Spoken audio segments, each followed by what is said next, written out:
What's up, guys? We got something slightly different. I found this for myself. I'm always asking a lot of questions, so might as well watch this video. This is Soccer in Europe, 4 Simple Steps, a guide for Americans. Link will be in the description. Like, comment, let me know what else y'all want me to react to. And without further ado, let's get started. Welcome to Understanding Soccer in Europe in 4 Simple Steps, a guide for Americans. Although from the outside it may seem complex and confusing, to understand how soccer works in Europe, you really only need to know 4 things. Number 1, each country has its own soccer league. Seasons run from August to May, in which each team plays every other team twice, once at home and once on the road. Games are divided into 2 45-minute halves, and when the game is over, the winner is awarded 3 points, the loser 0, and in the event of a tie, each team gets 1 point. After each team has played all the other teams twice, the team with the most points is crowned champion of the league. They get a big trophy, a parade, and the season is over. There are no playoffs. Sort of. But more on that in a minute. Before the books are closed on the season, there is still one small bit of housekeeping to be done. Number 2, relegation.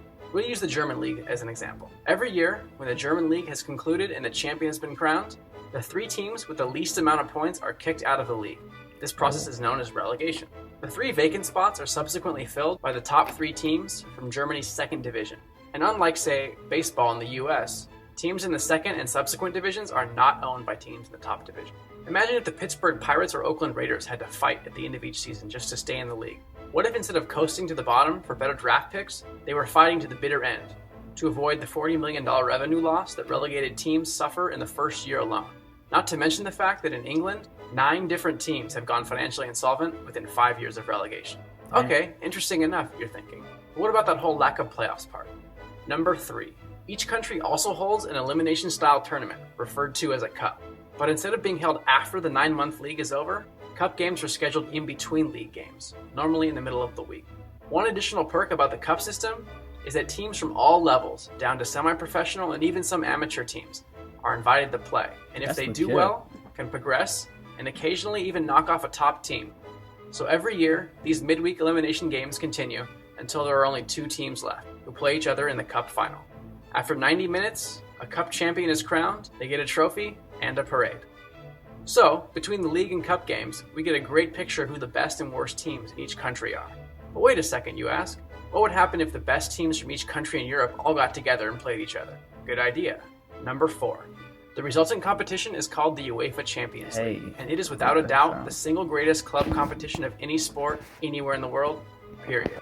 Think of the NCAA tournament, but with better quality of play, more than double the fan base, and quadruple the enthusiasm. And yes, Europe even has their own version of the NIT as well.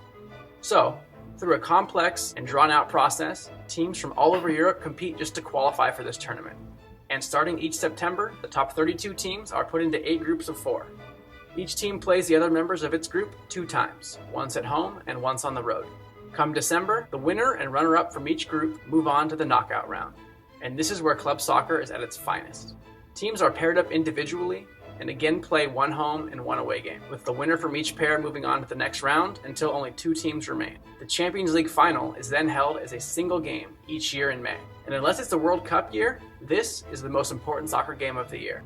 After 90 minutes, a champion is crowned, the trophy is awarded, parades commence, and all clubs go on break until the madness fires back up again in August. So, to review, number 1, each country has its own league. Number 2, the worst teams are kicked out of the league and replaced by the best teams from the next division down. Number 3, throughout the year, each country also holds a playoff-type tournament called a cup. And number 4, the UEFA Champions League is a tournament involving all of Europe and is the most important competition in all of club soccer.